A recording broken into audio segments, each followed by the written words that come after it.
இன்னைக்கு நைட்டு டின்னருக்கு சப்பாத்தி தால் ஃப்ரை பார்க்கலாமா? அந்த தால் ஃப்ரைக்கு நான் ஒரு 1/4 கிலோ பயத்தம்பருப்பு ஊற வச்சிருக்கேன். வெங்காயம், தக்காளி, பூண்டு, பச்சை மிளகா, இஞ்சி இதெல்லாம் எடுத்து வச்சிருக்கேன்.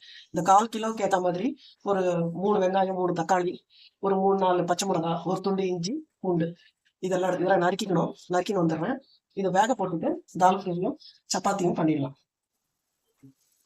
இன்னைக்கு தால் ஃப்ரை பண்ண போறவங்க நைட் டின்னருக்கு அதுக்காக நான் வெங்காயம், தக்காளி எல்லாம் நல்லா வதக்கிட்டேன்.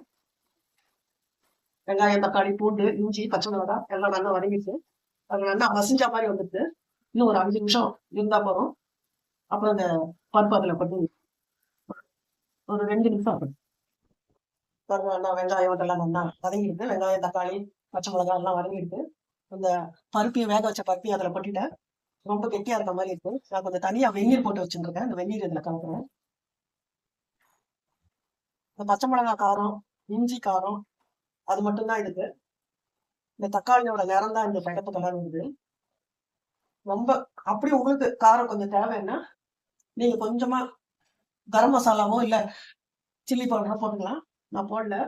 பாருங்க இதுக்கு இப்போ கொத்தமல்லி போட்டுடலாம். தால் ரெடி. சப்பாத்தி பண்ணிடலாம். நல்லா மெத்துன்னு வருது பாருங்க. தால் ரெடி ஆயிடுது. சப்பாத்தி ரெடி ஆயிருக்கு. நான் எண்ணெய் இல்லாம தான் பண்றேன். Without oil.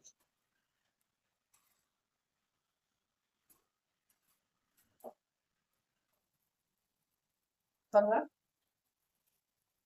சப்பாத்தி ரெடி ஆயிட்டு இருக்கு. தால் ரெடி பண்ணிட்டோம். பாருங்க நல்லா சாஃப்டான சப்பாத்தி ரெடி. நான் மொத்தமா இட்டு வச்சிருந்ததுனால 2 கல்லுல போட்டு அப்படியே எடுக்கிறதுனால சரி நல்லா வந்துட்டா. நான் ரொம்ப எண்ணெய் கூட விடல. எண்ணெய் விடாம தான் பண்றேன். இதுதான் நைட்டு டின்னர். சாஃப்டான சப்பாத்தி தால் ஃப்ரை.